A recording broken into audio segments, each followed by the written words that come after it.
Hondo, ndiyohondo yo, ndiyohondo, amazangu ndiyohondo, ndiyohondo, ndiyohondo, ndiyohondo, yatinayo, ndiyohondo, ndiyohondo, hondo, ndiyohondo, yatinayo, ndiyohondo, ndiyohondo, ndiyohondo, yatinayo.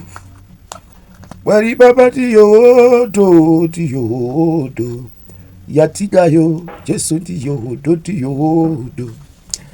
Good morning, everybody. How are you? Magadiko, Murisi, Hamanzinodipa. And I hope all is well with you. I hope you are doing greater wherever you're watching this video from. There is something that was just bothering me when I see the news of Zimbabwe, which were being addressed on ZBC. I actually tried to Google the information all over the world. In fact, I started seeing it from the news, and then I didn't understand it. Is this true? And then I end up looking for the news out of Zimbabwe. Some other various use chat platforms are used, whereby I normally listen to, I normally get some proper information or use of what is going on. Then I find it is true. Then I Google it again. I find out even in Zimbabwe it was announced. So the news was saying, our Zimbabwean ZBC News yakatonzi Zimbabwe breaks mineral export record.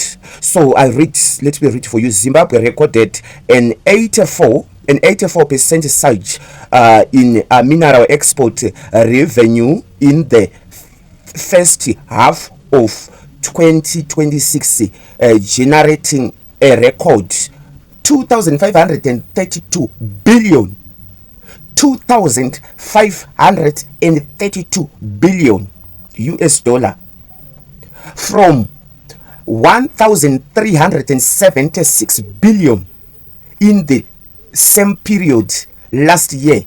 The latest official statistics of the Zimbabwe resources.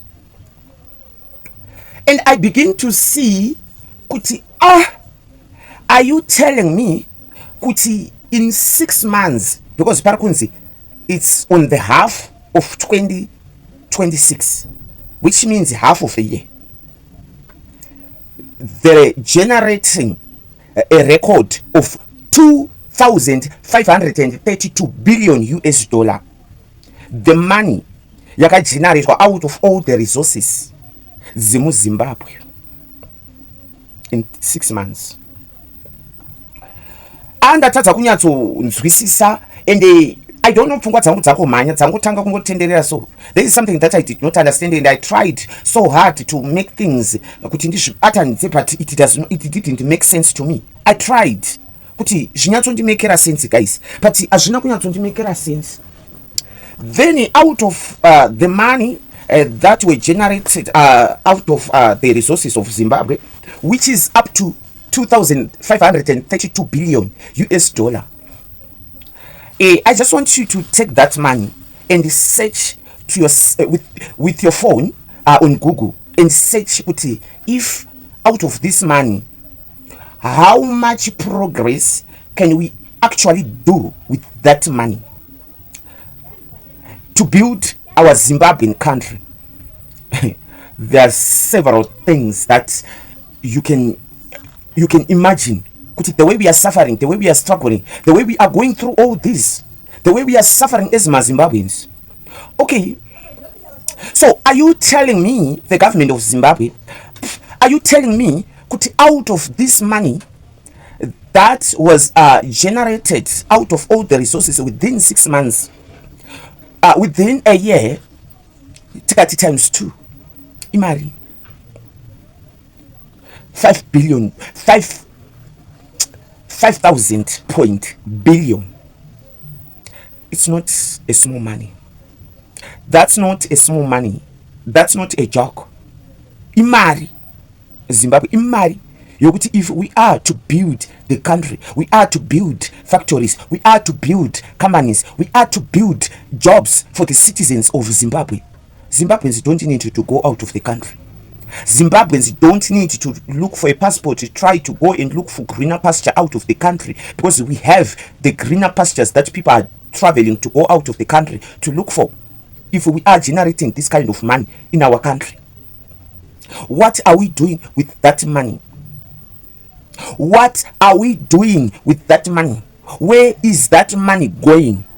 President Emerson Mnangagwa, with your vice presidents, with your cabinets, all this money, why the people of Zimbabwe are still facing this hunger? Why in our hospitals kusina mishonga? Why in the schools tisina zvinhu zvakakwana? Why are we still suffering as Zimbabweans? Why are we still struggling? Why are we still in a bad situation like right now? Things are not okay. Things are not okay. Our life is not okay. Why are we still suffering like the way we are suffering? Yet we are generating that kind of amount yemari irikupinda through natural resources atakapiwa na Mwari.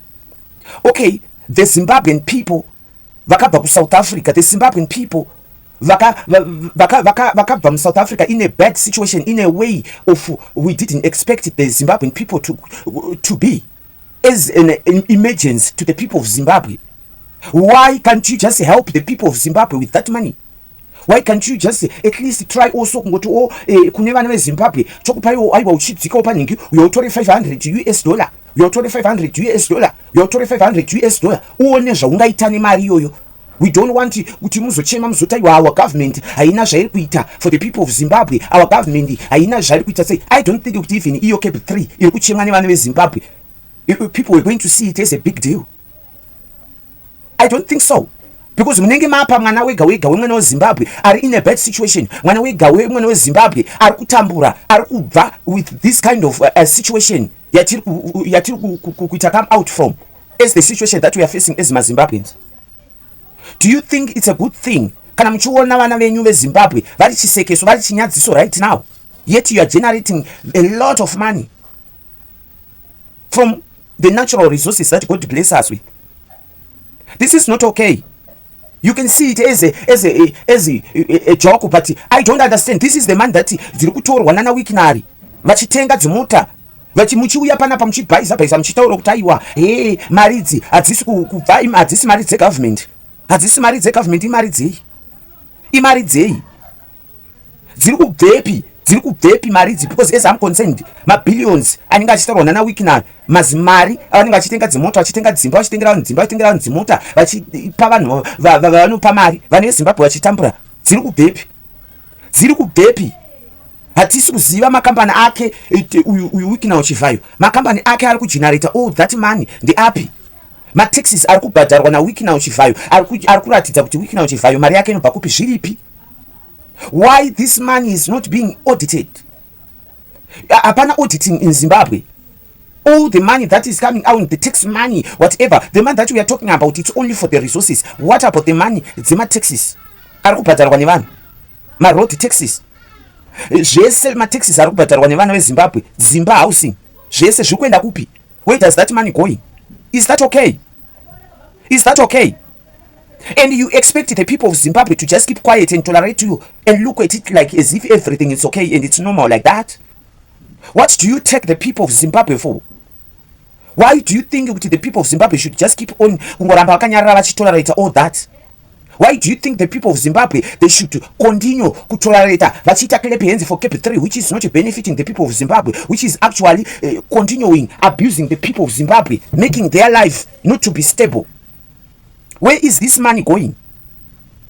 Muri kungoita basa rekungokontinya kuzviita murambe muri richi, muchiramba muchizviraramisa, muchiramba muchirarama life dzenyu dziri wewewo, muchiramba muchiabuse the people of Zimbabwe, but you don't want the people of Zimbabwe to speak against you. You don't want the people of Zimbabwe kuti vange vachikuvhunzai. Hamuna kana basa nevana veZimbabwe.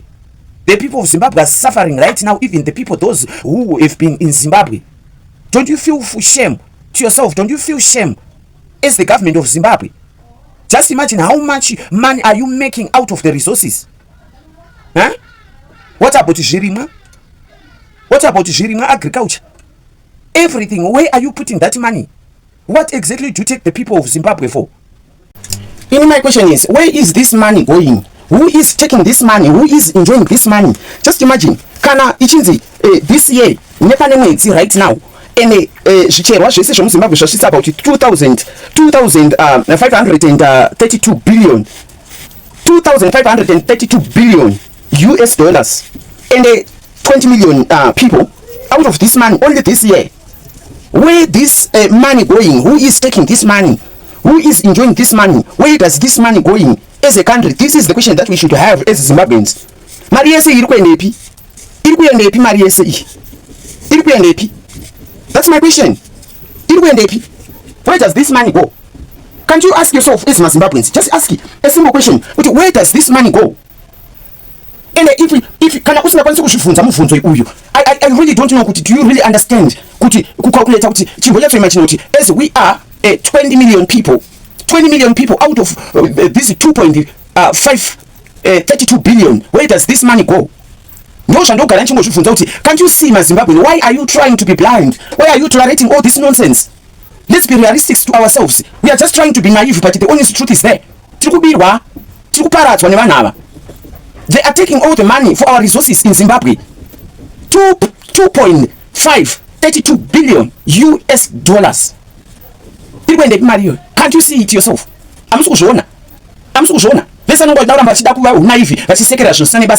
be realistic to ourselves as Zimbabweans. We are just trying to be naive with something that is not make sense at all. Make sense. In Zimbabwe. But you look at the way things are right now, and with the money that you want out of the resources that God bless us.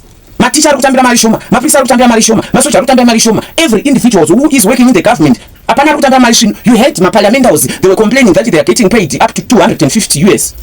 Where does this money go? Can't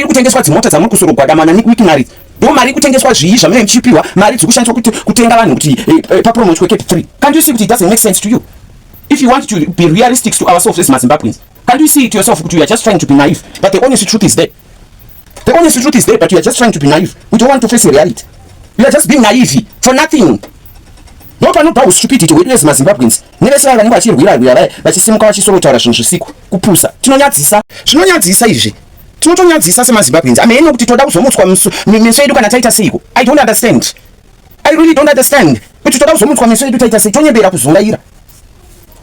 kuzungaira. Kutonyebera chaiko kuita kunge izivi takakwana. Atina kana kukwana isu semaZimbabweans. Tima idiots. Tinopenga. Atina kana kukwana. We are not normal. We are mad people. Why do we have to tolerate all this nonsense kana zvichiitika in the country? Some other people unotoona chikungangaira kudai vachitaura zvinhu zvokupenga, vachimirizika vachitaura zvokupenga, vachikuza zvinhu zvirongo zvikuitwa negovernment.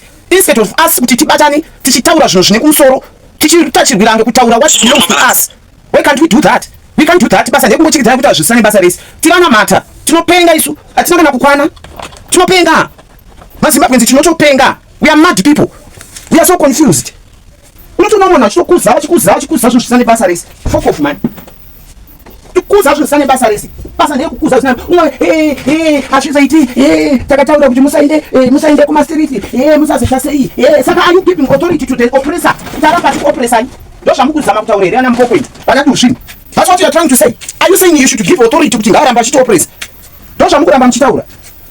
Ndozvamukuramba muchitaura rana mata ini. Vana misuri, vana mugodhoi.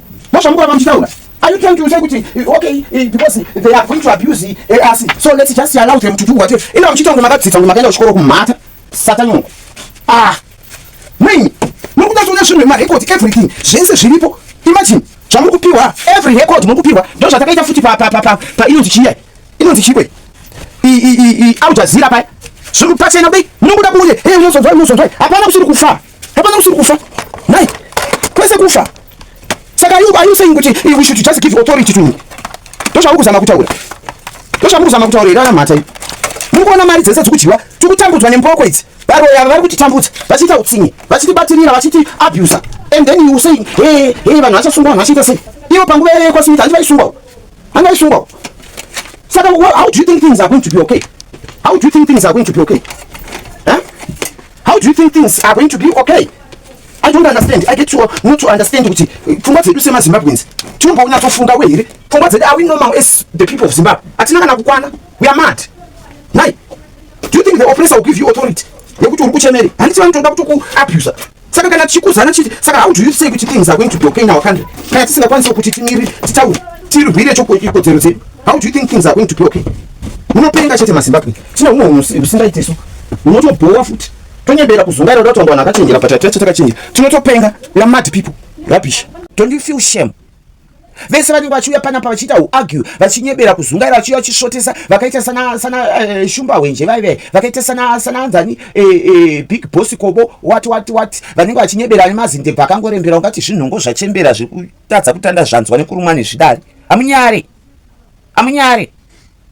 Amunyari munenge muchiita arrogant muchitukirira vana veZimbabwe muchitaura zvamunoda muchipfurapfura, yet you don't want to be held accountable of all the resources that you are getting out of the minerals that God bless us with. Why are you acting as if they belongs to you? They belongs to the people of Zimbabwe. Why do you think everything it has to go according to what you want? Why do you think things have to go according to how you want things to be? Don't you feel shame? Don't you feel shame? Amunyarike neikwenyu. Wemusinganyarike. Wemusingavhunduke. Vana veZimbabwe vari kutambura right now.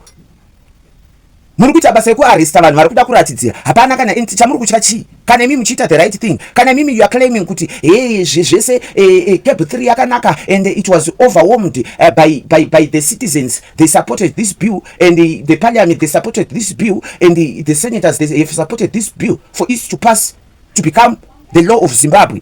Saka, why are you scared? Why are you scared? If you know kuti these things zviri kuindirana nevanhu, you mustn't worry because as you claim it was overwhelmed by the people of Zimbabwe. Exporting raw minerals to exporting benefited minerals or minerals of higher value. I'm happy to report that the industry is complied or is heeded to government's call to local beneficiation and value addition. And our export receipts have increased by 85% if we are to compare with the same period last year. Last year it was around 1.3 billion and this year around we're talking about 2.5 billion in the first half of 2026. So we are not going to go back on government's thrust for local value addition and beneficiation. The firming up of international metal prices have also assisted in us realizing this value. It's time we are moving from talking only of mineral volumes to mineral value. It's better we work with the small volumes of beneficiated minerals with higher value so that the government can continue to benefit immensely from its mineral resources. You claim kuti zvese vanhu ndotonzwa anonzani uyu anonzani makomo uyu anozviti trauri wematushu anotopengawo zvake. Uyo anotopenga uyo, you are just a mad person, an idiotic, a person that does not think. Unonyebera kuzungaira handizive ndo zvinoita unhu hwezvigananda izvi zvokungoti zvinongoda zvichizvifungira izvo kana zvichidya. Other people are not human beings, they don't deserve to live a normal life. You don't see the people of Zimbabwe as if they also need to benefit out of the resources that ziri kubuda muZimbabwe. Why you think only for yourself and your families? This is why you are trying to create a dinas in our country. This is why you are trying to create a kingdom. Yet the people of Zimbabwe are suffering. Yet you are not helping the people of Zimbabwe right now. Why are you trying to be arrogant over things that you claim kuti the bill was supported overwhelmingly by the people of Zimbabwe, yet you know kuti the bill wasn't supported like that? If you know kuti the bill was supported by the people of Zimbabwe, the majority of Zimbabwe, it means you have more support. You are confidentially that this bill was supported by the people of Zimbabwe. What is the use of you who could have let them come out and express their feelings and express how they feel about it? As you claim it was supported overwhelmingly by the people of Zimbabwe. So why are you scared? This is not okay. You don't feel shame to yourself. You don't feel shame as the leader of Zimbabwe. You are busy abusing the people of Zimbabwe. You are busy treating people badly according to how you want things to be. Why can't you just allow people to be themselves? What is the big deal if you know whatever that you are doing, it's aligned to the people? What is the reason yekuti mubva maita arrogant muswere muchishauda, muswere muchikwata, muchipopota? What is the use? Munojairira imi, munodheerera zvekudheerera zviya. Manje yatokwana nguva. If you think kuti you can just get away with it like that, kohlwa, you are not going to win it. The people of Zimbabwe are very tired of you. You have caused a lot of pain to the people of Zimbabwe. You caused them to go through hell, through horrible. They are tired of the government of Zimbabwe. This is what I always ask myself, especially to Cyril Ramaphosa. You can actually see Jacinta. She's trying by all means, and she's also showing the remorse and participating, helping us as the people of Zimbabwe. What are we doing as Zimbabweans? South Africans wrong. But what are you doing with your government? Are you holding your government accountable? Are you condemning all the wrongdoings that are being done by your government? The sufferings that you are causing to the people of Zimbabwe? That's bad. Allow people to be. Why are you scared for the protest against this amendment bill that you have signed to a law? You claim that the bill was supported by the majority. That's what you claim. Why are you so arrogant? Why are you bothered? How can you tell us that, hey, you must go, hey, tell us, hey, what is written? Inga, you claim that nyika itongi pa social media one. Inga minotaura wanu kuti nyika itongi pa social media na imimi vakobo imi. Va big kobo. Minotaura kuti nyika itongi pa social media. Saka, why are you worried with the placards dzikuiswa pa social media? Mireka zviri pa ground. Kuti ndo zvine zvakanyorwa here. Mireka zviri pa ground. Why muri selective? Muri selecta zvinhu zvamukuda kuti munzwe. Kana zvazvima placards muri kupa example zvinhu zviri pa social media. But kana zvazvimwe zvinhu you are claiming that nyika itongi pa social media. Then wait. Yo mapurisa ekuZimbabwe chamunosorofira chiko. Ini ndakamboona mapurisa mazidofo, mapurisa ekuZimbabwe. Apa ndimi mune nhamo chikuchuku inosimudza mapiwa ichikanda panze. Munotambura kaimi. Munotambura imi. Basa ndekuda kurarama nezvechioko momwe. Chekuti mutambire mari dzakanaka dzamunenge muchitambiriswa zviri kurwiwa nevanhu ndezvokuti imi muwane a good salary, mutambire mari dzakanaka, muwane kurarama kuri nyore, muitewo zvinhu zviri nani as mapurisa edu enyika yeZimbabwe. But kuti zviitike izvozvo, you are there kudestabilize kuti zvakanaka zvese zviro zvamuri kuda kumachirwa, kumirirwa kwamuda kuitirwa nevanhu kuitike. Amudi kuti mumiririrwe zvinhu zvakanaka zviitiwe munyika, mabasa awanikwewo for the ordinary Zimbabweans. Imimi muri mapurisa muri kupuwa chioko momwe, muri kurarama nekupuwa chioko momwe. What about all the ordinary Zimbabweans who are suffering, who are struggling even to earn a living, kuti vararama a normal life? Basa nderekuda kungorova vanhu, muchibatira vanhu, muchiita utsinye, muchikuvadza vana veZimbabwe, muchiurayisa vana veZimbabwe. Life yenyu ndeyekuda kungobatirira vana veZimbabwe. Everything that you do, it's about you only. Now you are trying to force the people of Zimbabwe not to march, as if kumacha kuchi it's a big deal. You are busy kuronda vana madzibaba veshanduko. You are busy kuronda every citizen who is going against the government. Why is it you think everything that government does, everyone must follow? Is the government owning the country? The country is not owned by anybody. It's not Mnangagwazi company. It's not Tagwire's company. It's not Chivayo's company. It's not Chamisa's company. It's not Chiwenga's company. Zimbabwe is for everyone. And the whole Zimbabwe should be allowed to express their feelings, how they feel about their governing. Why is it, Mimi, you don't want people to march? You don't want people to express themselves. You don't want people to say their mind, to say what they want. Why do you think the ZANU-PF, they are superior to everything? Why do you think with everything it has to go according to what they want? Those who are busy supporting all this nonsense, government. Do you think it's a good thing? Do you think it's a good thing? Hey, you want to cause things South Africa, this and that. Allow people to be themselves. Allow people to express their feelings. Allow people to be who they want to be. You cannot force people to do things according to what you want. How do you think the country is going to move forward if you are not allowing people to express their feelings? How do you think the country is going to move forward? That is the problem with our government. You don't use also the people of Zimbabwe. Everything is about you. You just want people to do things according to how you want them to do. What exactly do you think is Zimbabwe? What do you take Zimbabweans for? How come to you so you don't allow people to express their feelings? You don't allow people to be themselves. Why do you think everything has to go according to how you want things to be? That is wrong now. That is wrong. You are busy. Vanoda kumamiswa. Ava vanava kumoti maZimbabweans tikunyembera vanhu mapurisa enharowe handiti togara nawo kudzipa here kuma location. ngavamamiswa nampoko usvinda zviponda izvi handi vanogara kana vakumbani vari vega ndopanoda kubatsirwa vachimamiswa misoro inenge mboru zvaidza makudona anokamira vanhu vane utsinye kudaro just because muri kudya apa hamuna kana mari yamuri kudya vari kudya ndevari kumusoro kudenga makapitens enyaya imi hamuna kana chamuri kudya chamuri kuwana muri kungotamburawo sema-ordinary Zimbabweans, but you are not allowing people to express their feelings. How do you expect the country to move forward if you are not allowing people to express their feelings? How do you think things are going to be okay? Allow people to be themselves. Allow people to express their feelings.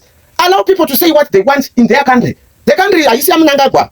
It's not only unotonzwa vamwe vachitopa mabhikozi ekuti pakazoitwa maconsultations, where were you? Wacho iwo wakanga usingaoni vanhu vachilambidzwa. Musauye panapa muchiita tuma-arguments twomatushi manini. Musauye pano muchiita tuma-arguments twomatushi. Unotaura kuti hanzi people they were given a chance to speak, to express their feelings on the, but you know, put it during the time for my consultation, people were not allowed to express how they feel about it.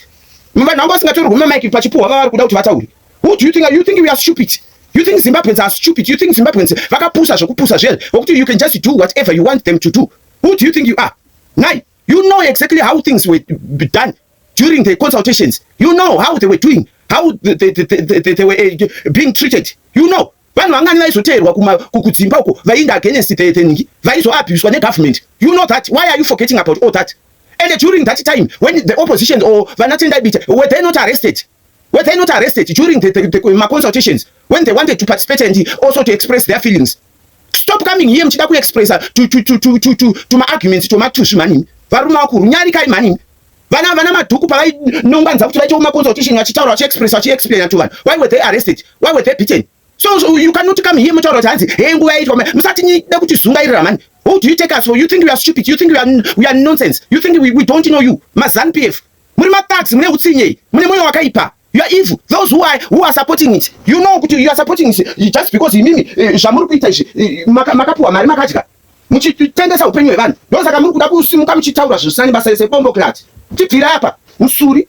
Ndimi muri kuda kuchikananisira nyika muchiparadza nyika ini. Nekuya panapa muchitaura zvokumama zvematushi zvokumukongonyini. Ndimi muri kukanganisa nyika kuti izvi zvifambe zvakanaka ini. Nekuda kutoda kupata ma-arguments twomatushi. Nai. Enotasa nyika dzimwe dzokubudira tese mota dzimwe dzaakufamba zvinouya here kuZimbabwe izvi. Zvinouya kuZimbabwe. Vangazvigona vana munangagwa kuitawo mota dzinongofamba dzega dzisina madriver. Can he do that? Can they do that? I'm asking you, can they do? Rubbish. Mentality chidofo mentality arrogant, mentality evil. Do you think the government of Zimbabwe can actually improve things and they also do the better for the Zimbabwe? Do you think they can do? Makafa focus muri balance makaribicha mune udofo umuntu shamisa udofo usina kana brain. Why do you think things has to go according to how you want things to be? Why don't you expect Zimbabweans to express their feelings according to how they want to be things to be? Why is it you always want things to be go according to you? What about the Zimbabwe? Is there anyone who owns Zimbabwe? Don't you know the Zimbabwe is owned by the people of Zimbabwe? Why is it you don't want people to express how they feel about their government? Why are you worried? Hey, South Africa. Hey, this and that. You know that South Africa. If you continue doing the wrong things, if you continue abuse the people, if you continue, if you are going to allow people to express their feelings according to how they want things to be, peacefully, there is nothing that is going to that you can try to compare with the South Africa. Why are you trying to compare with the South Africa? Why are you trying to compare with Anze Shakazenge? What are you fundukaring? For the people to express their feelings. Allow people to express their feelings peacefully. If you are the one who is causing, hey, unozochekwa musoro, hey, unozoita sei, ndimi muri kutokonzera violent. Hapana mbotanga kuti things ne violent, but imimi ndimi muri kutanga kuda kubatira vanhu, muchiforsa vanhu, muchiitira vanhu utsinye, muchiita nondichi hate speech, muchadvertise hate speech. And yet those vari kungotaura kuti tikuda kuvaratidza, they are being arrested. They are being arrested just because they just come out and endorse kuti vanhu ngavaratidzire vasiri kufara. Chakaipa chi, but they are being arrested because of that. They are being arrested because they are coming out to say let's go and march. Imimi kana zvisha ZANU-PF, they are allowed to do things according to you. Ungati utoda hanzi hey ningi makapuwa here mvumo yekuzoita. Wakamboona munhu ari kukuoperesa achikupa mvumo yekukuoperesa. Muchamanya imi arrogant wematushi zvemakumukongonyini zvamuri kuita izvi. Ndopa muchaona kuti makandiwa asi Jesu. Makapusa stereki idiots. Munojairira zvekujairira zvisingaite mazani. Munojairira mune utsinye. Hamunyari nai. Munokuda kuita zvinhu arrogant zvekutsinye pese nepasingadi utsinye. Chikukunetsa ichi, allow people to express their feelings. And when you hear if kana wakatanga musindo imi mukangotanga musindo neso kuti kutouita makapusa stereki. haitopazika nyika yacho kana zvanetsa.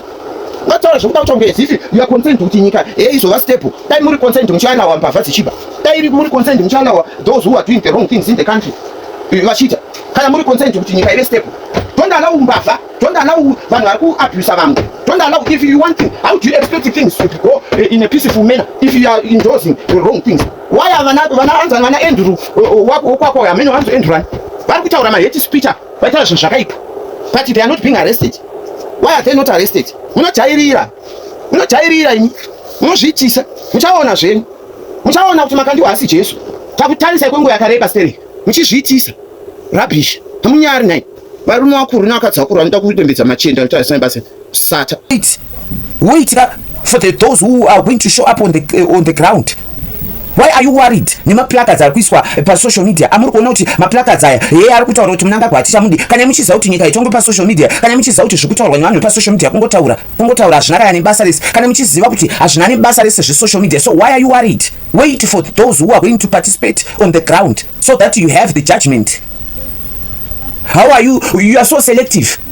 Zvimwe zvinhu muri kuzviconsider zvepasocial media, but zvimwe zvinhu hamusi kuzviconsider.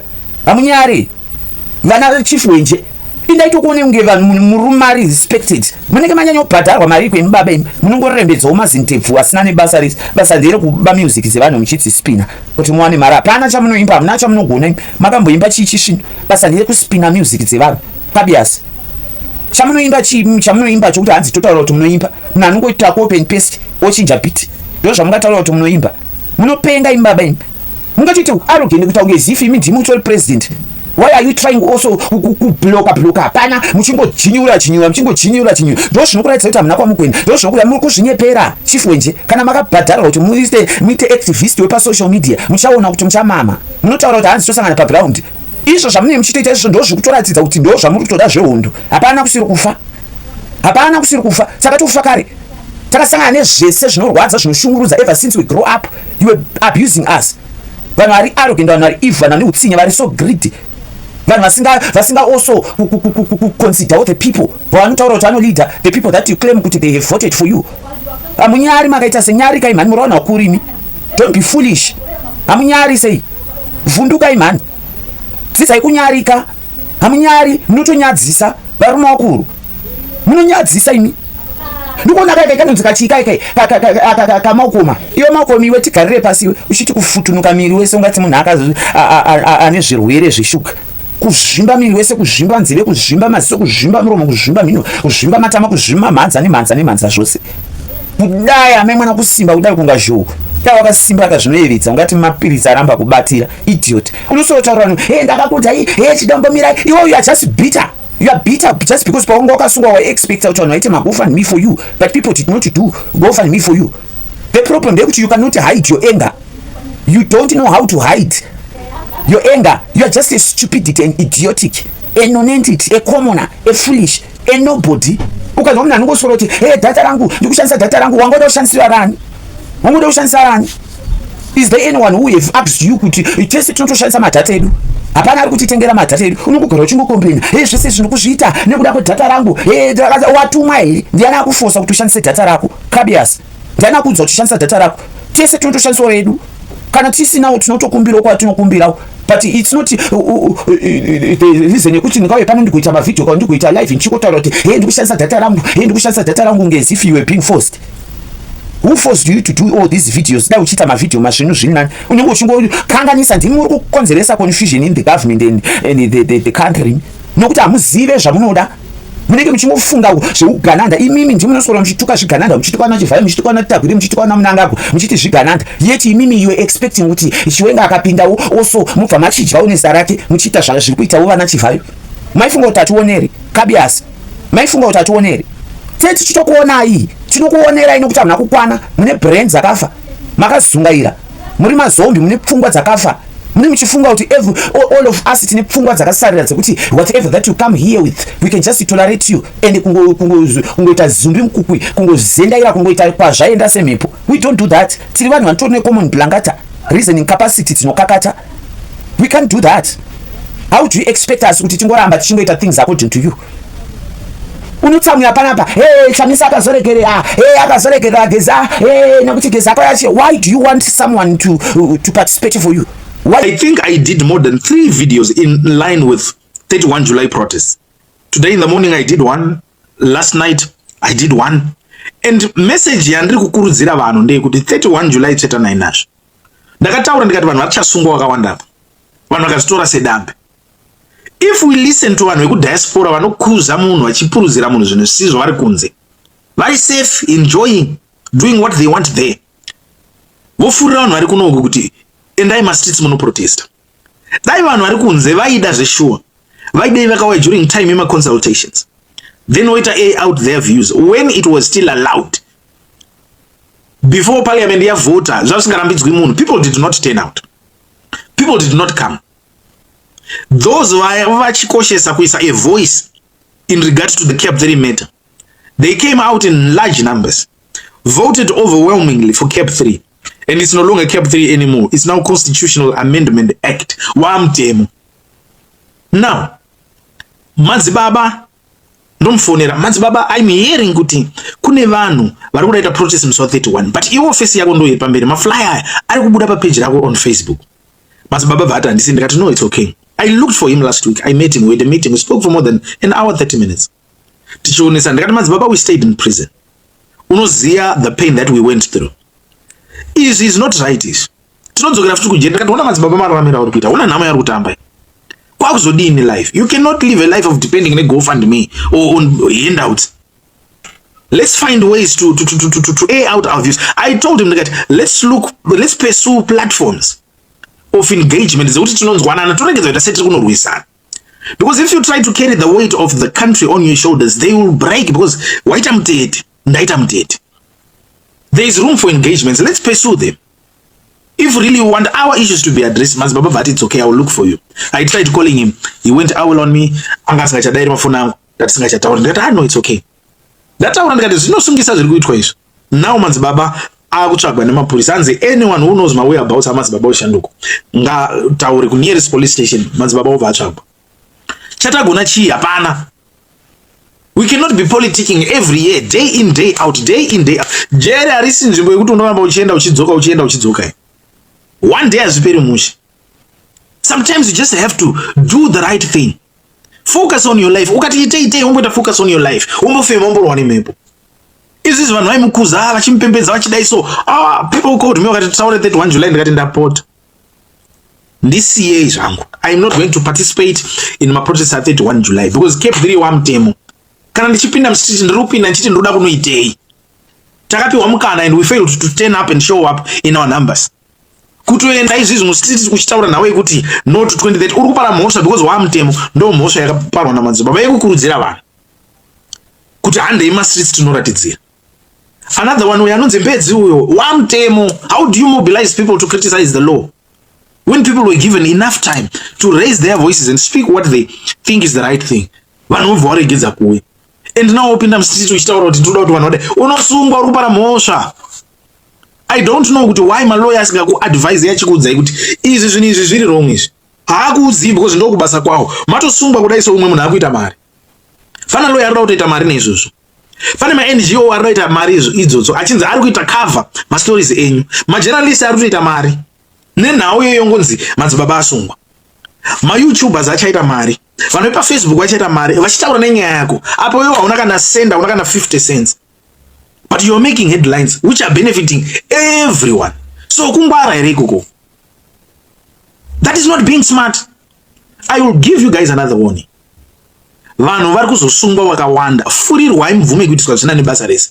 Vana Jacob ngaribvume. Ngaaite video achitaura kuti musi wa 31 July ndichange ndiri mustreet ndichipone protest against Cap 3. Haafi akaita zvandiri kuudza izvo. Why? Anoziva kuti imhosva. Anoziva kuti you will go to jail. Even though tichiziva kuti Jacob ngaribvume akasungwa anopuwa mari for every day that he stays in prison. But he will never do it. Why? Anoziva kuti kujeri kunorwadza. So why must poor people be used kuita zvinhu zvakadhakwa? Zvakafanana nekufarisa uri pamudhudhudhu. Ukadonha unokuzhuka, unokuwara. Siyana inazvo izvo akomana. Now is not the time for these things. 2025 people were doing these things. Hapana chakabuda. 2026 people want to continue. We've lost more than enough people. vakaenda kujeri vakakwana. Just do the right thing, look for money, make money. That is the narrative of now. Munofunga kuti vana matinyararesa vanopenga ino, handitesi taivashora tichifunga kuti mabalance, but onai matinyararesa free hasi kusungwa. Why? Because munhu akakasikira kuona kuti chinhu chakadhakwa ichi. Temba Gurembo ask for forgiveness. Handi muri kuona zvinofanira kukudza is something. This must appeal to your sixth sense kutaura kuti chinhu ichi chakadhakwa, chinhu ichi chiri wrong ichi. Siyanai nemaprotest, munoenda kujeri maZimbabweans. Idzi ndo mhata manje idzi. Idzi ndo mhata manje. Kana makamboona dzinonzi mhata mukurarama, ndo idzodzi. Ndo idzodzi mhata, vatengesi, mhandu, mutse, maradzi. Dzinongoti dzichi-expecta something, dzinenge dzichida kuguta. Vakapakatira, vakamakatira pane rimwe bazi. Vaona kuti zvavaida zvachiwenga hazvichaite kuti vazowana maopportunity ekubira vanhu. Zvavaida zvikuitwa nezvigananda izvizvi hazvaramba. People they did not think. Hausiriwe here waiuya panapa uchipesweta chamisa uchiti havana kutenderana mamachi and machi here wana Geza. Hausiriwe waiuya panapa uchitaura kuti Geza akadedzera mamachi and machi vana chamisa did not kudavira this and that. Hausiriwe here waitaura izvozvo naiwe kabiasiwe duburu kwaiwe. Hausiriwe here duburu kwaiwe. Why nhasi zvakuipa nokuti hamuna kuzowana chanzi chekuti muitewo zvigananda tu. Zvamaida kuti mushande muri kunyansi kwavachiwenga, it did not happen. That bothers you to an extent yekuti right now you see kuita kunge as if this thing zvakuitiwawo izvi it's very wrong to you just because hazvisi kualigna nezvauri kuda iwewe. Muri vana mhata imirega achiti zifesi rinenge renhongo, zifesi rinenge regudo, zifesi rinenge manhanga akachekwa nebanga rakagomarara kumhata. Una zvarinoita mazibunu anenge dutu rentovi, mazikanwa akarembera. Ungati ruda kukotsira rinenge zizumukeya, ungati zimuzungu mukupi, ungati zimaireshwa, kunyebera kuzungaira. Hapana chauri kutaura. If you see kuti zviri kuitika, you are not going according to zviri kuitika. Just close your dirty mouth. Stop kuda kudzikisira vanhu vane spirit yekuda kuratidzira. Stop. Inzwai zvari kutaura hanzi nguva yakanzi vanhu kuri kuitwa maconsultations, vanhu vakaenda overwhelmingly to support isusu takaita zvinyekenyeke. Usati isusu, iwe kana wakaita zinyekenyeke ndiwe Kabias. Iwe ndo wakaita zinyekenyeke. Ndiwe wakaita zinyekenyeke kusada kuenda kunoratidzira. There are a lot of people who went there, vachida kuratidza, but they did not get chance. They were not being given the chance to participate, to express their view, to say what is in their mind. You know, how can you say kuti during consultations ava ndo vatengesi ava vatengesi mhandu, mutse, maradzi, ava ndo vanhu vaiva vatengesi nguva yehondo ava vatengesi ava my people. Ava ndo vanonzi mhandu manje, maradzi ndo vaitengesa nyiki gida. Muna usakwana rinotomirizika richishamangaira kudai uchiti makanda maroma anenge makanda ebechi, mazizisa anenge mbwai ungati chidhakwa charowa mbanje kumhata musunju. Haunyare unotaura kuti hanzi during maconsultation hauna kuona vana teta biti, were they not arrested when they were trying to participate? Were they not arrested? Why are you trying to be naive, acting as if things ndimi vanotengesa, ndimi unotatisa kuti sako iende mberiwe musatanyoko mani putseke. Hauna kuona vana madhuku vachimira kuti during that time vachimbaraswa, vachisungwa, vachirohwa. How many people were being disturbed? How many people were being arrested during that time? How many people? Why do you want to normalize things? Things were just free and fair. Why do you want to come out and act as if things were normal? Stop being silly. Stop kuda kunyebera kuzungaira uchitaura zvokumama. Futsek, idiot. Maziroma akarembera, maziroma asina plan, maziroma ungati kanda rebeche rehure ranzwa nekushirwa rarembera razvimba, maroma asina kuti zvinhu zvako zvese zviri pauri zviri abnormal. Nzeve dzakakurisa, musoro wakakurisa, mazitama akakurisa, mhanza yakakurisa, maziso akakurisa, mhuno yakakurisa, maroma akakurisa, zvose unopenge. Ungotaura zvanzi nguva yemaconsultations vanhu vakanzi express your views. Where were you? Were you not seeing the way people were being abused? Didn't you see how people were being treated? Didn't you see how people were being suffocated during the consultation time? Didn't you see how many people were being arrested during that time? Didn't you see how many people vaisungwa? Hauna kuona vanhu vangani vaisungwa nevana vechikoro vachisungwa. Saka what are you talking about? Why are you trying to normalize things which are not normal? Ndimi munotadzisa struggle kuti ifambe zvakanaka ini vatengesi. Ndimi munotadzisa struggle kuti ifambe zvakanaka nokuti magara muri mhandu, mune utsinye, mune mwoyo wakaipa, muri evil like that. Hamunyare zvibhonda zvindakwenya zvindiriwika kusanyara. Uda kunormalize things which are not normal. Iwo kana maona kuti zvamamuchida kuti zviitike, makuona kuti hazvichaitike, makuda ava ndo vanhu vanenge vachida kuti chisystem cheZANU-PF chirambe chiripo ichi chinooppressa vanhu. Ndivo ava vatengesi mhandu idzi kukonzeresa matambudziko ese ane vana veZimbabwe right now. Mune muchifurwa nevanhu vari kuzhe, mune muchifurwa nevanhu vari kuzhe, kufurwa nevanhu vari kuzhe, kufurwa neapa ndiani afurirwa. Iwe munhu une nhamo, ndiwe unoziva speed yekumhanya nayo. Kana uchiona zviri okay to you, just keep quiet, close your dirty mouth and know it to yourself. stop kuda kuencourage vanhu vari kuda kuratidza vanhu vari kuda kunhisa during nguva yehondo yekuliberate ourselves zvacho. If you listen to the history according to those who were there panguva yehondo, don't they say kuti we were arrested? Don't they say kuti we were oppressed? Havatauri here during that time all the problems that they were facing? Were they allowed to do whatever that they were doing at that time? Were they allowed? Zvese zvavaita vaibvumidzwa here nguva yaSmith yacho? Vantu vakanga vasingabvumidzwi. So why are you acting as if oppressor anokubvumidza kuti usununguke? Handiti munhu oppressor. So are you telling the people kuti zvamuri kuitwa zvakanaka? You must just tolerate it and clap hands and see it as if it's normal. That's what you are trying to say. Mbwa dzevanhu nisuri. Hamunyari nai munobhohwa ini. Ndini munokonzeresa kuti vanhu vange vachibatirwa vanhu vachifane nzara vanhu vachitambura. Nokuti zvamaida zvakakona. Maida kusapotiwa panguva yenyu. Muchiti vanhu kusapota Chiwenga zvakazodai ndo zvinhu zvakanaka. Inga takamusapota, what did he do? Saka are you telling us, so kana lawyer ishwa zvisiri pamutemo, are you saying kuti zvisiri pamutemo izvo we should just gamuchira just because zvafosekeswa vanhu? Ndo zvauri kutaura. People were being taken out their rights to vote, to choose their leaders. And now you are telling us that wato mutemo. Unorefeswa. Ava ndo vatengesa ndo vari kukonzeresa nhama. Ava vanoda kushurwa nemururo kumhata. Vanoda kunyengwa nawo mururo mugodhoi musatanyoko. Hamunyare. Ndimi muri kukonzeresa matambudziko ari kuenda vana veZimbabwe right now. Nekuti muri vatengesi, mune utsinye, mune mwoyo wakaipa yaivhu. Mhandu mutse. Vanhu zvigananda zvezvangoguta nekutsikirira vamwe. Sata. Idiot. Why didn't you mobilize your people? Akiri, you have got a platform also with follower. Why didn't you mobilize your followers to do things to help Geza? As you are claiming, why do you want someone to do it for you as if you don't have a platform?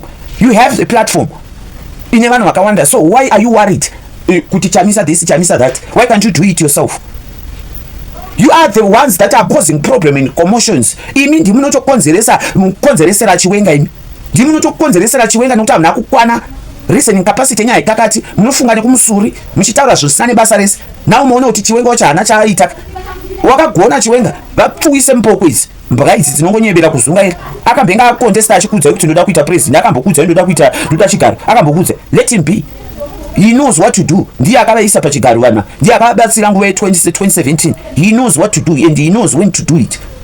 You cannot come here mubva mada kukondema muchida kukonzeresa commotion, muchikonzeresa kupesana kwevanhu. This is why paine noise dzese idzi.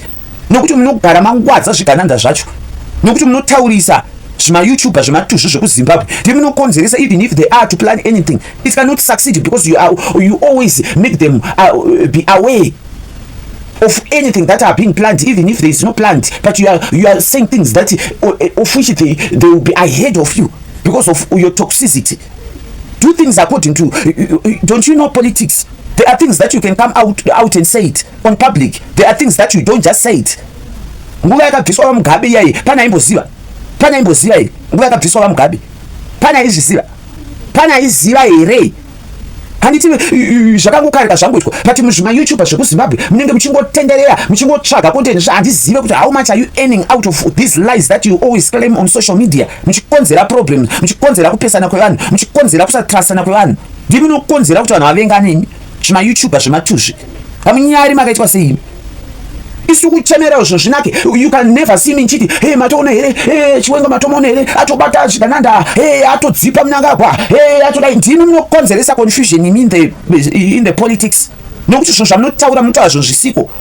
Munorotomoka muchibvotomoka muchibuda musaka muchitaura zvinhu zvisiko. Utoshaya kuti mune mazviwanepi wana kambo rakatya zvivhembaya zvibhonda zvintiriwipi vana vasina ana baba misuri vana vasingazive zvinhu zvokutamba nazvo. Why don't you respect yourself and allow things to go according? Munongoswera muchitaurisa muchiropora muchibvotomoka zvinhu zvisi unnecessary instead of focusing. Kana muchida kutaura izvozvo zvamuri very sure with zvanyatsotaurwa kuti ndo zviripo. Ukangonzwa chiti chimu-YouTuber chichitaura kuti my source in the background wotoziva kuti this is rubbish. Don't even try to follow these people. They are just foolish idiots. Havana kutokwana. Inini ndakangokunzwa chito chingoti according to my sources, according behind the scene, according to my sources, the gist, according to my sources behind the scene. Ndopa ndatokubloka handidi kana ukuona. Chero ndainga ndakatombokusubscribe pachannel yako. Ndopa unsubscribe ndakubloka handidi kana chinhu chako chinodarika nepandiri. Nokuti munopenga ipolitics dzekupidzipidza munoita zvekunyebera kuzungaira dzekuti hanzi Zimbabwean politics chaito. Dzekuti dzinotaurwa kunzi according to my sources ipolitics dzekupidza mune muchinyeperana muchitsvaka mari zvisina nebasa. Ndimi munokonzera kupesana pana Chiwenga nana Mnangagwa wacheni. Ndimi munokonzeresa kuti vanhu vasawirane. ndinokukonzeresa kuti vanhu vafungire, ndinokukonzeresa kuvengana, ndinokukonzeresa maproblems. Wozonzwa kuti I think chiwenga haisina simba, this and that, naino munoti chiwenga chiri nesimba. Nokuti zvamuri kuda ndo zvamuri kuda kuti zviitiwe. Nokuti mamuchitengesa nyuzi dzekumama. How do you expect even chiwenga wacho to do something better for you? Kana muri so talkative to that extent, musina maboundaries, musingazive pekugumira, munopenga. Ndosaka muchiona vari arrogant vachinyebera kuzwa ndimi munovapa awareness, munotaura zvinhu zvisiko. Amangana nezvi-AI zvakazouya izvi zvikabikwa kudai, amangana munanga gwakadzipa kudai, unototi atodzipa in reality. Unotofunga kuti adzipwa zveshuwa. Ukavanzwa amangana vakagadzira ichi-AI chekudzipa munhu ichi, kana pfuti yakanongedzerwa kudai, kana masoja akaungana pa-state house, unotofunga kuti zvatoitika. Kuti munozviitireiko? There are things that you can create AI with. There are things that you shouldn't do that. Because you are causing problems for them. You are causing, even kana paine any plan, they will be traced because of your lies. You are actually making them kuti vave ahead of you. You are making them kuti vange vakatokungwarira vave kumberi kwenyu futi, just because you are just being talkative.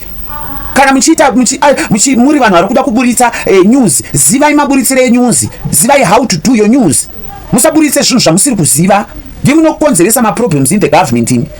Vese vananhi mainyanyo serial inonzi Kerina Mujati ndairifarira zvokuti pandakatozoona kuti zvine ruvengo, zvine uningi, upropaganda, zvine kutaimira kuti zvedu zviite, once ukangoona dzako todaro zvadhakwa. Kana tikungorwira kuti zvinhu zvifambe zvakanaka, let's just go in a one ningi route tese.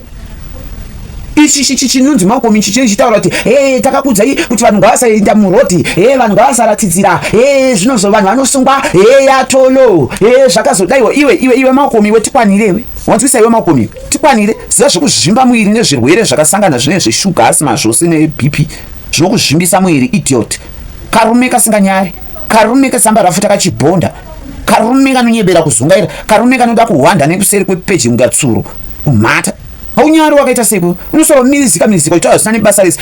Ndakakudza vanhu vanososungwa, it's better kuti utofocus nelife yako. All this while you were talking about wakanga usinga condemn kuti Chamisa hana kukuningisa, hana kusupporta Giza. Wakanga usinga condemn. Why do you want it kuti Chamisa anga achisupporta Giza? Last time akasupporta vanachiwengana nayo Mnangagwa, hana kuitiswa. What did he benefit out of it? What did he benefit? Hamuna kuzomusideline after. So how do you expect kuti angaramba achingorepeat the same mistake? Motanga futi kumuseka, motanga kuseka ma-oppositions zvavanoitisika, vanenge vaitiswa politics zoda kungwara, angwara makumuti futi atadza zvakaipa. Iwo waitei kabiasi, maida kumushandisa Chamisa, maida kumushandisa mbwa dzevanhu. Iko zvinezvi pane genuine iri kutaura, just because haisi kubuda ichitaura kuti ndeyani chiwenga iri in support of chiwenga kuti zvinhu ndimi makapusa imene muchida kuti zvinhu zvibva zvanyatsoitwa officially. Can't you amugoni ndosaka nchiti muri madofo munopenga ini, muri madhanda edzi mascopido nono. Can't you see how things are being done? Can't you see the way things are? Hamuoni makaita seku makabiricha ini, ndimunoluzisa futi vanhu vacho futi nekuti pfungwa dzenyaya dzikakati. So do you want ichi kuti zvinzi ndinhinga ari kunyengerekina? What is the use? Iwe ngoza kuti musi wa31st kune demo iri kuitiwa zvokuti toda kuona nhingi specific, toda kuona mbwa dzevanhu vatengesi mhandu, so that mukechikire vanhu ivavo vazotadza kunyengerekina. Makapusa zvokuti majairaka this time makatongwarirwa zvokutodaro majairaka. Unofunga kuti ngabude kuita kunge rudo, kuita kunge you are so concerned, muri kuda kuti at least mukaziva moita sei, so that vanhu ivavo vabatwe vatenherwe mukati kumhata. Hamunyari makaita sei? Iko zvinezvi you can see kuti madzibaba eshanduka ari kungorondwawo, iwo mazanpefu hamunyari. Munhu wamakatidzisa kudai mukakuradza mukarova nenhengo yake mukaicheka mhenyu zvamunonzi makaita, ndiyo mukuda kuteerera just because ari kutaura kuti 31st saka hana kodzero. Why do you believe kuti everything it has to go according to how you want things to be? Hamunyari makaita sekweni, nyarikai mani, itaisa vanhu vakuru zvimwe zvinonyadzisa, munanyara zisaiwo kunyarika zvinonyadzisa. Matitambudza kwenguva yakareba, and you want to expect people kuti vangoramba vachingosekerera zvinhu akuti zvamuri kuita izvozvo. Amuite imi makaipa zvokuti kana paine government yakaipa, government of Zimbabwe, ZANU-PF, ichi chisystem ichi, ichi chinoda kumwarika emangotumira mheni inopisa zvimabuilding, inopisa zvose chine chekuita neZANU-PF. Kana ive midzimu yenyika asi makatsipikwa, makatsipikwa noimi munotadza kurwirawo chokwadi. Vana venyu chokwadi vatambudzwa negovernment iyi, vaitambudzwa for a very long time. Abodo icho chinonzi Malcolm enda tokumaka iwo Malcolm iwe hauko enda kutombofuwa kavako unopenga uri mbwa unotaurisa iwe kana uchiziva kuti you are not in support of 31st. Why can't you just close your dirty mouth? Hakaisha kuda kuti vanhu vasununguke. Iwe kana uchiziva kuti hauna any support kana you are not going to the street, keep it to yourself. Keep it to yourself. Those who want to show up, they can. Akapfeka bhutsu iri kurwadza ndiye anoziva kuti oikumura eka ndofamba neshoka kana oramba akaipfeka ichirwadza kudaro. Why is if you want to downgrade those who want to participate? What is the reason yekuti ubva wataura kuti umirizika kudaro? Chaunonyatsoita chaicho uchiratidza uchiziva ini. Chaunonyatsoita I fail to understand what exactly do you stand for. Because muri idiots, munopenga, mune brains dzakafa, brains dzenyaya dzikakati. You are not normal people. You are mad. Mune stupid mentality nayo so scope donono. Mune pfungwa dzakazorora dzisiri sharp dzekutopenga, munotopenga in fact. Munopenga imi. Hamunokwana imi. Hamunyare. Munotaurisa. Iwo kana uchizota hausi kuda kuparticipate on the 31st. Instead of you kutotora as an advantage zvaine support of other countries. Zvairi kuitwa with other countries. Zvairi kuapply kune mamwe big bodies with other countries. Vana Jacinta vari kusapota, vari kumira chaizvo vachiclaima instead of taking as an advantage and become one and fight one goal as Zimbabweans. Why can't we do that? We have never had any demo that were being supported by other people out of the country. We have never done that. So why can't we just take it as an advantage for our own benefit? Why can't we do that? Imuri kutouya muchikrasha muchidzikisira those who wants to come out, muchitaura zvokupenga muchitowedzera kuda kupinza fee. And then how are we going to liberate ourselves from this regime? How are we going to free ourselves? Kana muchiuya muchikondemend also spoil all these programs. Hakanyari karume kake karume kari bita ketsamba rafuta kambwa kamsuri kamsata kamata kakaura kamgodho emusundu panyu. Karume kasina kukwana, karume kasina nebasa rese. Unopenga iwe. You are just a mad person, an idiotic, a foolish, a person that does not think. You don't think. You have got bad mentality, bad behavior. You are mad like that. Hauna kukwana iwe. Munenge muchinyebera kuti ndokuti mama akatamira kuti muchano ito ugananda wenyu pana chawo chiwenga. Mama misuri. Mama zvibonda. You held a press conference, you announced that you wanted 180 days to be able to give the people of Zimbabwe direction as to where they're going. They're waiting for that 180 days have come and gone. What is your word to them? That direction has already been given. We have sent signals out into the country. Across the country, people know what is expected of them. We've said that the citizens movement must be in action. There has to be the unity of citizens. And I'm glad to say that across the country.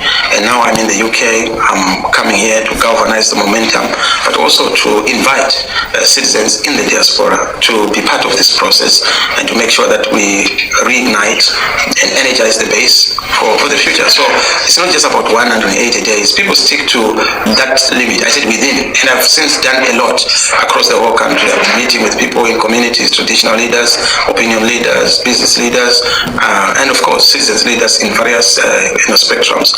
Our point persons who are in the different regions in the country. They know what is expected of them.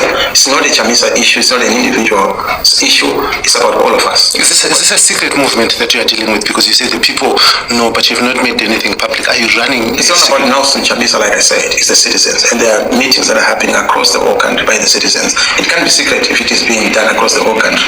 Because a secret thing cannot be done openly. There has been an open conversation across the whole country, but this is about the citizens of Zimbabwe. It cannot be about Nelson. It cannot be about an individual. Let it be done by the people. I keep saying to people of Zimbabwe, let's each play a role. Building a nation is never a solo act. Building a nation is a team effort, it's a collective effort. It's you, it's me, all of us. I'm saying, I'm ready to play my part, be ready to play yours. And it takes two to tango. Let's tango. I can't tango alone. Nobody can tango alone. That has been my message. You've been accused of selling out to ZANU-PF. In fact, the accusation is that you were complicit in the passing of the Constitutional Amendment Act number 3, and that all your interventions have been to fight those who have been fighting against its enactment. Who has been fighting against its enactment? And to what extent did they succeed? And how have I fought them? So you must also be very clear that at times, don't listen too much to failed people who sell you their failed and soiled propaganda about Nelson Chamisa, who has fought Mnangagwa and succeeded. defeated Mnangagwa twice, in 2018, courtesy of the citizens, in 2023. And nobody's done that. Nobody's that record. So how do they then come and say they are better off? And the men I defeated, and the men who has taken everything away from me, is the men I've sold out to. But of course, people can say whatever they want to say. My record speaks for itself. That's why people have confidence in us. They know that we are consistent. For the 3 decades I've been in this fight and in the trenches, I've never taken a cent of ZANU pay. ZANU ajirwe musaka say sugar. You must understand that. When ZANU bribes you, they will advertise you. And those who have taken money from ZANU are known. But for me to be accused when I have scars and wounds because of this tyranny dictatorship is regrettable. But of course it comes from my detractors who have never supported us. So yes, they will always say that because they hope that they will detach us from the people. But we're not in people's minds or people's lips. We are in people's hearts. We can't be taken away from the people's hearts. Some people say that you should have joined hands with the late Blessed Geza when he spoke about street protests. We should have joined hands with the others. Geza should have joined hands with me because we have been in these trenches. So Geza was saying something. He came to join us. It's not as if Geza is inviting us to something. But again, you listen to people who are Quislings and counter-revolutionaries who have nothing but to be the opposite to the opposition. They hope that in their propaganda, they will be the alternative to the alternative. But tell you what, genuineness cannot be manufactured or engineered. It comes from the heart. And we've exuded the same. And that's why people trust and believe in us. You keep saying people trust you. How do you know that people trust you now? 2 million votes did not come from conjecture. They voted. And there's not been a vote to invalidate that. Until there's another vote, I would then say people don't trust us. You moved to have SADC, to engage SADC after its election report. What progress have you made? I told you, we engaged SADC 5 times. We wrote to them 5 times. They responded to us 4 times. The previous and last letter we had is a letter that they've not been able to respond to. But they raised their own concerns to say, we want to help, but we are taking time. So it's not up to me. I'm not SADC. I can only nudge them. I have not rested. For the past 2 years, we've been engaged with SADC. And we continue to be engaged. We've said you have a report that said the elections were rigged. That report must see the logical conclusion of the matter through reforms, through the kind of settlement that is supposed to be put in place so that elections in Zimbabwe are not disputed. Right now, we've an invalidated process which has produced an illegitimate change to the constitution. That issue is an issue that we're going to challenge as citizens. We cannot have the constitution being amended and the will of the people being amended without us. Nothing without the citizens can be binding on the citizens. You say that this amendment is an opportunity for Zimbabwe. How is it an opportunity? It's an opportunity, one, for us to have a synoptic moment, a syncoptic moment. We must see things together to say we have a common problem and a common challenge. It's a threat to governance and we must fix it. But number 2, it's also fundamental because it's a mobilizational moment. We must be able to then come together, mobilize each other and say enough is enough. We can't accept a situation whereby somebody extends their own term of office when actually the original term is illegal. That's what Mr. Mnangagwa is trying to do. We can't accept that. We are the citizens. Do you have power to change this? More than we have power because Mr. Mnangagwa's power is our power. Any person who is in government is in power because of the power of the citizens, whether legitimate or illegitimate, like in the case of Mr. Mnangagwa, illegitimately. So the citizens have the power, and we have that power. When we exercise it, we do so peacefully, constitutionally, and with the right to speak. You speak about having a representative in every district in Zimbabwe and in every street in Harare. And you say that when the moment comes, you will put a stop to what is happening. Do you really believe in what you say? Of course, it's not about Nelson Chamisa believing in himself. It's the people of Zimbabwe. They have the power. And we're present everywhere. That we've said and we continue to say. We don't claim it. That's the reality. That's why you find that even when we don't say a thing, in the morning, they blame us for the sun rising late. When it doesn't rain, they blame us for the rains that are not falling.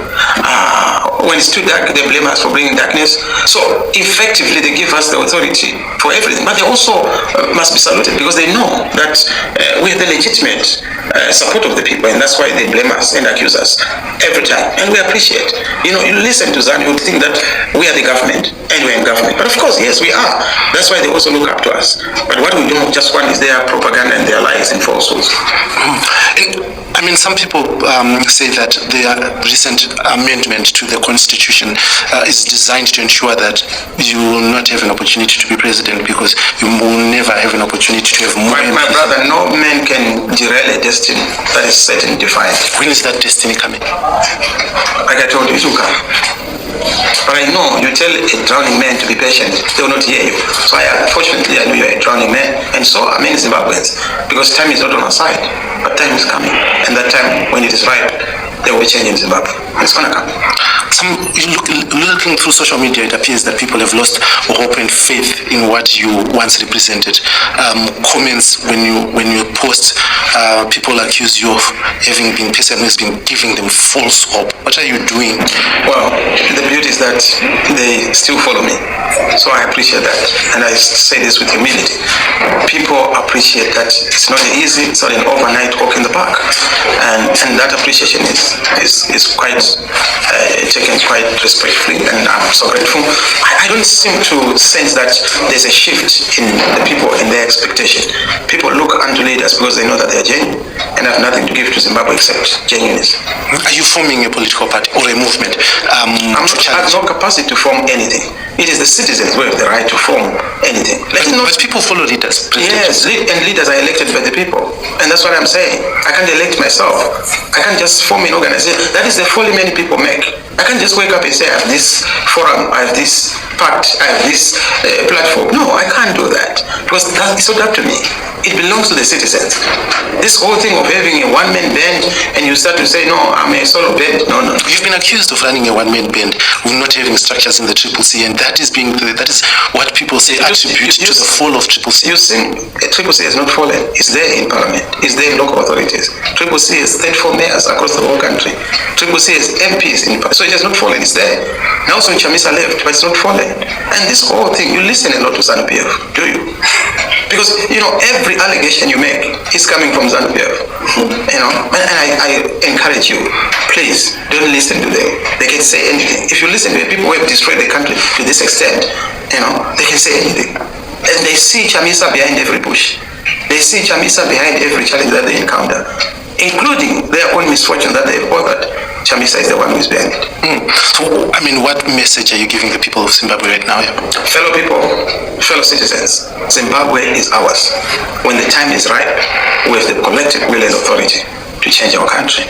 We must not lose hope, because hope is the only available responsibility we have to keep implementing. It is doable. Let's build a citizens movement. Let's organize each other. Let's lead in a different way, and let's have a proper alternative. Yeah, maybe just to take you away from Zimbabwe, the international community. You've been engaging leaders here in London, from the House of Lords and other political leaders. What is the sense that these political leaders have with the events in Zimbabwe? They support the people of Zimbabwe. The solidarity is amazing. The warmth is just phenomenal, and I'm happy because all they are saying is that please help us to help you. Be organized, and of course show the leadership we are ready to support you. They support the people of Zimbabwe, and of course what they want to see more from Zimbabwe is that coordinated leadership effort, and we assure them that yes, our duty is to make sure that we provide the leadership that is required. And the crisis in South Africa, for Zimbabweans in South Africa? Well, the crisis is not a South African crisis, it's a regional crisis, a global crisis, a crisis of citizenship and its definition, and that crisis needs a broader and a deeper understanding of what the problem is, and we need to be together and to be united as a people and save the situation. The problem in South Africa is a reflection of the problem in Zimbabwe and the problem in the region. So we need a united approach to resolve our regional issues, to resolve Afrophobia and to resolve xenophobia. It's all out of insecurities and vulnerabilities occasioned by poor leadership and poor governance. So we must correct it at the level of leadership, have a proper diagnosis of the problem so that we have a solution that's durable, dependable, and of course that is going to be sustainable for our countries. Any message to President Emerson Mnangagwa as we close? Stand up. You can do tricks. It's enough. People want hope. You cannot be the source of misery and nightmares for people, young and old, in the country and outside the country. 5 million people in the diaspora because of you. People go hungry because of you. People have not gone to school because of you. People can't bury their loved ones because of you. People are unemployed. 97% of the young people are unemployed because of you. Can't you feel sorry for them? Why should it be about you? Why should you jeopardize people's tomorrow just because of power? You must be a man of your word. If you're a constitutionalist, why do you tear about the Constitution? Respect the Constitution. Respect the people. Leave and go. And I'm gonna Chamisa you. Chamisa you akaenda ku Europe amen. Akangoti kubverenyuwa trouzi lake kudai akatokwira ndege akati ndakuenda kunotsvaka mari. Akatanga abverenyurwa Chamisa. Akabverenyurwa kudai akamhanya akati ndonotsvaka mari. Politics of Zimbabwe. I surrender. Saka naiwe Chamisa wakatanga wabverenyurwa kokubhuruwayo waite inaiwe. Waite kubhuruwayo. Waite kubhuruwayo nai Chamisa. What were you doing in Bhuruwayo? Chamisa, I surrender.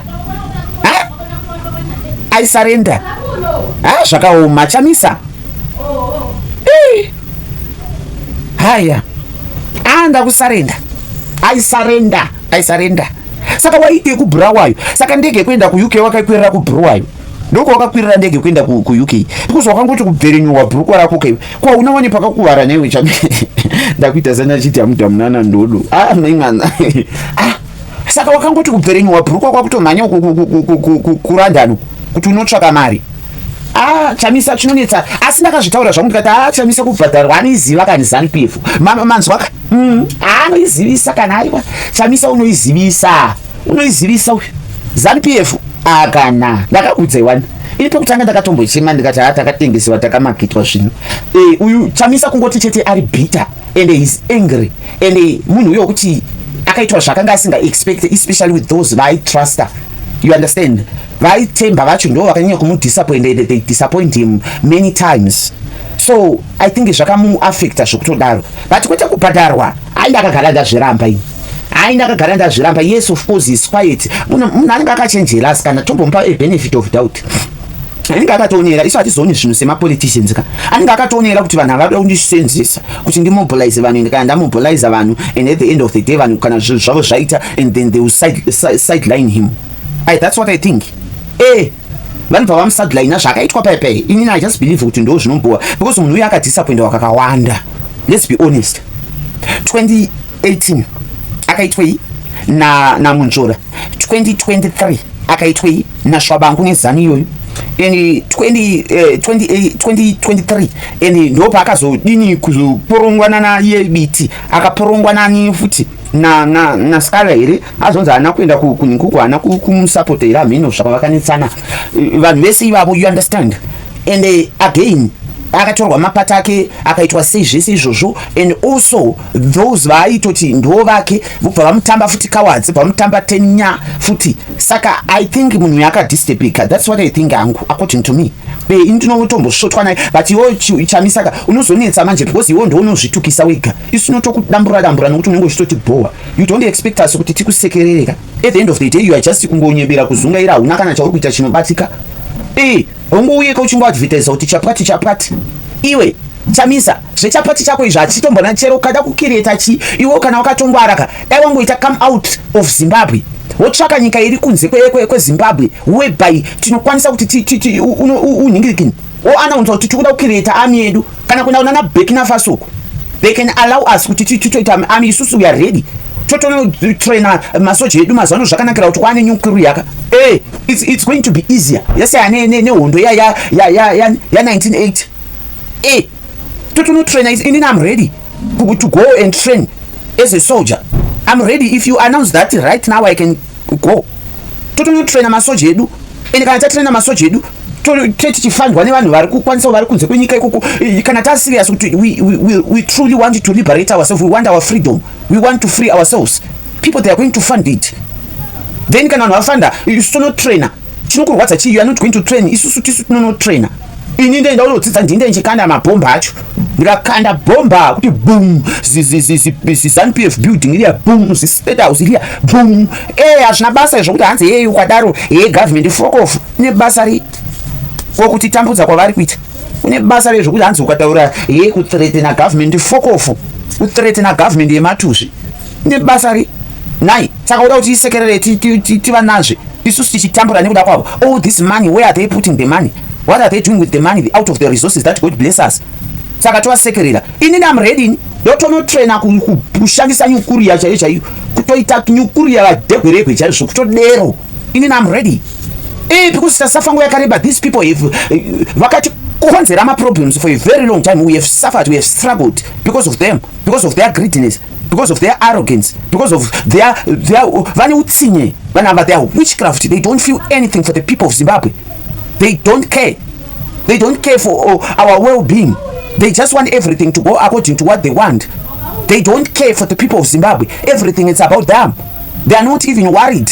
They don't care for the people of Zimbabwe. If you are expecting anything from this government, koshwa wakangorindira kuyosembwa, wakangorindira kuyosembwa, hauna kana chaunowana, hauna kana chaunobenefita. Forget. The only thing that you can help us to liberate ourselves is these leaders. Vanachamisa kana mchida kwete zvokwenda ku UK yuku muchinotsvaka mafunds ekuti mufute zvino zvoani chidumbu chinenge chawikinari. Iwe ndiwo chimwe chigananda chekuopposite iwe. Rabishi. Iwe unowana kumafandi ikoko uchingonoti ndakukireta, ndaredi, enda chikati chinogona kutaura mai mwana achitaura chirungu kudai akaporera kudai. Aichamisa munyatso ngani kamga utsotsi kainako. So amenu kudhara nempatani amenu pani kamwe kakakona kasiri kunyatso kuchika. So even though you have clarified for us zvako uri ikoko kuchamisa but pani kamwe kautsotsi kari kungobudikira. So kari kundinetsa kuti ndinyatso kanzwisisa kuti aka kautsotsi aka kari cleanira. Pafesi yako even uchitotaura chaiko pani pasiri kunyatso ndita at least. So asine wichamisa awona kuti unopenga here.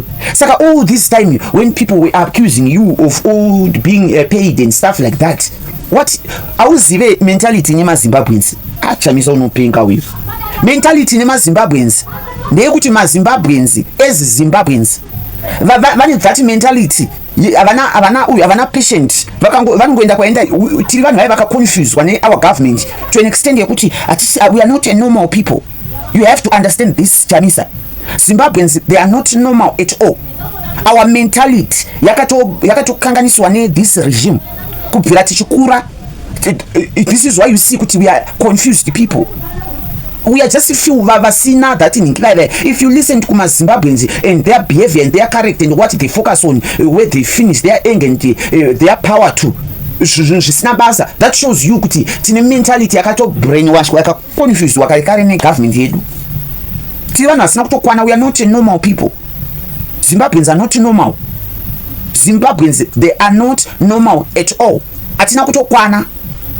Tine brain dziadzi dzaka brainwash dzakasukwa dzakasoletwa takaitwa yes with our government. So right now we are capable of anything. Atina chatinovhunduka tinongoenda kwaenda mhepo tinongozungaira. This is why uchiona because vakagara vacreata this system yekuti confuse yekuti umwe anga achienda direction yake umwe achienda kumwe ari kutaura izvi umwe ari kuita sei. We can never become one and the system that have caused us to be the way we are. They have created this system for a very long time. This is why you see kuti Zimbabwe can never be one. Atitombokwanisi kutombunga tiri vanhu vari vakabatana semaZimbabweans. Hazviti zvakakonzeswa nesystem yeZANU-PF. Saka iwewe you have to understand. This is why tichitaura kuti nyangwe dai mukada kucreata zvakazoita sei kana kudii, we are not going to remove this regime. The only way to remove this regime sevanhu vasisina kukwana, vane mentality yakajaira kuabuswa, vane mentality yakangojaira kungota mhenyu zvavadairega tingovaita tingovaregera. Tasiyana nemaSouth Africans. MaSouth Africans, they can never be abused and just clap hands and smile at the government like that. They will actually fight for what belongs to them. You must know this. They will never. So you have to understand this from today. You have to understand this from today. These people, vari kutoziva zvavari kuita and they know what they are doing and I don't know how I can put it. It's something chokuti hautombofuka tombo understand kunyatsoNzwisisa kuti what I'm trying to say or what I'm trying to it's not easy for you to even understand. You just need kuti munyatsonzwisisa. It's not easy. So the only way to liberate ourselves, to free ourselves, is to create our own army as young citizens. Go train somewhere and go bomb these ZANU-PF buildings, bomb their houses and whatever. Totoita in a war. The only thing that we can do to help ourselves. Otherwise, apana. Tukuzvinyebera. Apana. Vana vakatopikira. If you see how they are arrogant and their behavior, now cable 3 you can actually see kuti hatina kwati kuenda tokungozvinyebera. We are just fooling ourselves. These people are so vakatobatira vakatorovera hoko inga vanotobheja vachitotaura wani to those vanenge vachiti kana musina kupiwa kungotikidzirwa ime amuzive inga vanotaura wani kuti during liberation struggle vakanga vasingabvumidzwe nana uyu anzani nana Smith vanga vasingabvumidzwe kuinda in the street, vanga vasingabvumidzwe kushandisa mota whatever that vamunanga kwa zvavanotoclaima vanotaura wani. They said, Saka, why do we think we should being given authority? Tikada kuramba chingotora ita kuti they will never. How do you expect your oppressor kuti akupe mvume kuti uinda against the oppressor? There is no way. How do you expect even kana kuti pakabvisa vamugabe pepe? Vamugabe vakabva vachida kubva. Ani vanga vasingadi. Saka how do you think kuti uyu anenge achida? Hapana anenge asingadi ka vanhu vakangojaira zvoarrogant zvoevil zvoutsinye. Ndo zvavari. Vani utsinye. Vani moyo wakaipa, they are evil like that. They will never change themselves. They will continue to be like this because they are evil. So don't expect to dance. The oppressor will give you, will allow you to go against them. You must just know that there is no way. These people are going to continue doing what they are doing to us right now. We will never change them because that's who they are. They know that they are benefiting out of, that's why they become so arrogant. Asile kanimbo kufunza imasani. Imika mchiza uta amuna chekuvunduka. Why muri kuvunduka chati kwa dara? Why mukuvunduka chati kwa tara? I'm asking you, why mukuvunduka chati kwa tara? Wonga oneka katurikwa. Mchamanya imi. Mina makala kakauya uko. Baba ningi shumba wenje uya. Anika chita arrogant. Inda unogara ku Zimbabwe, wewe antu unogara ku Cape Town. Naimbo zvisiwa. Saka kana zvinhu zvakanaka mu Zimbabwe, why are you in Cape Town?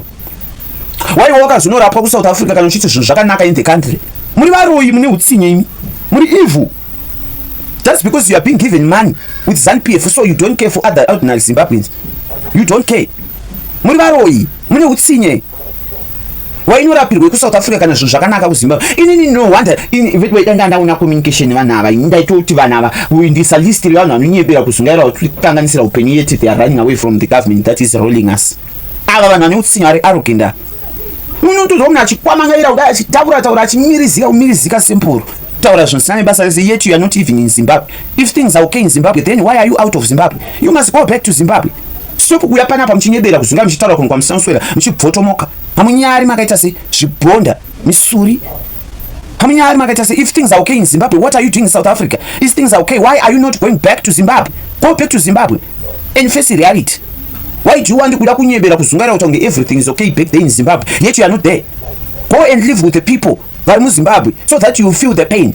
You feel kurwadza kwazvo. If you are claiming kuti things are okay back there in Zimbabwe, muri evil, mune utsinye, mune moyo wakaipa, muri varoyi. Manje zviri kupera. Majonchona akauya. Muchapa manya. Imindi muchapa manyisa.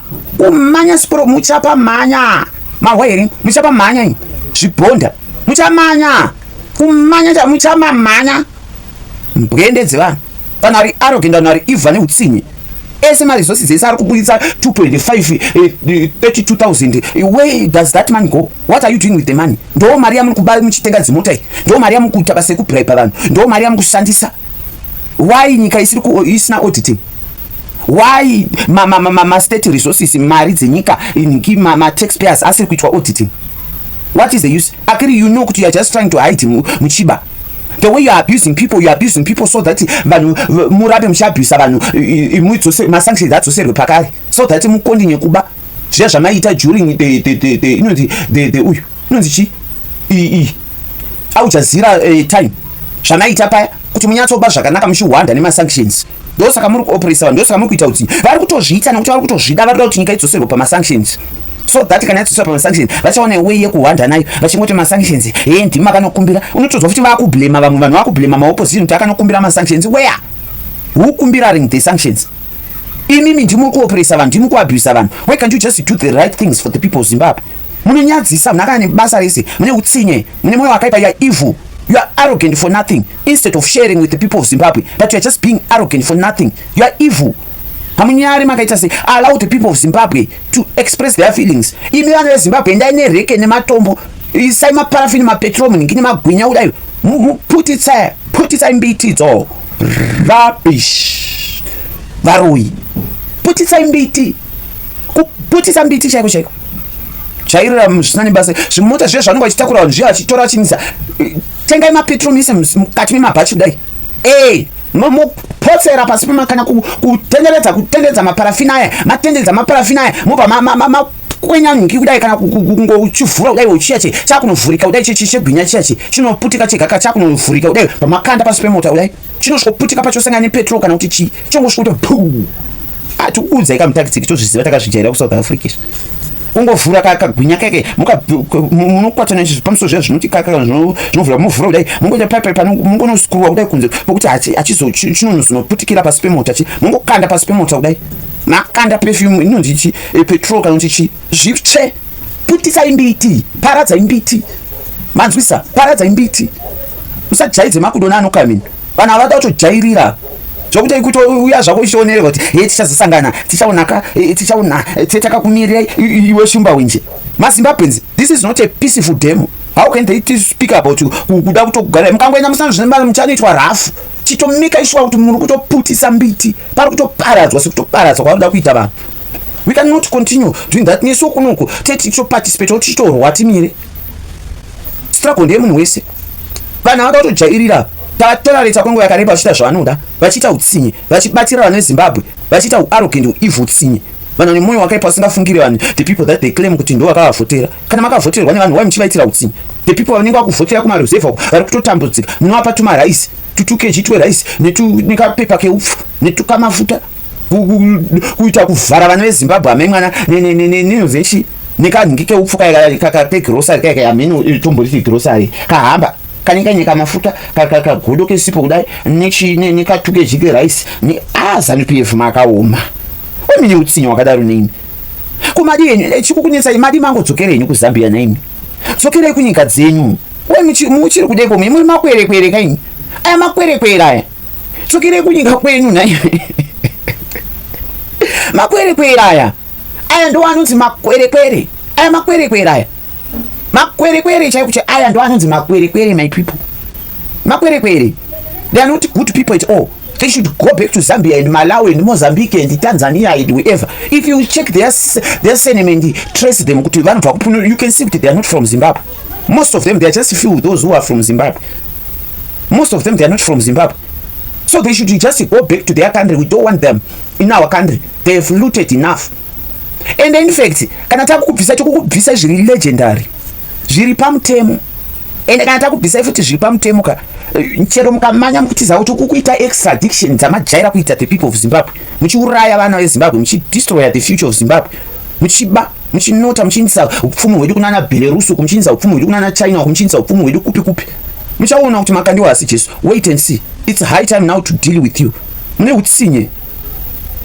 Muda kucreate a dynasty kuita nyika yedu kingdom.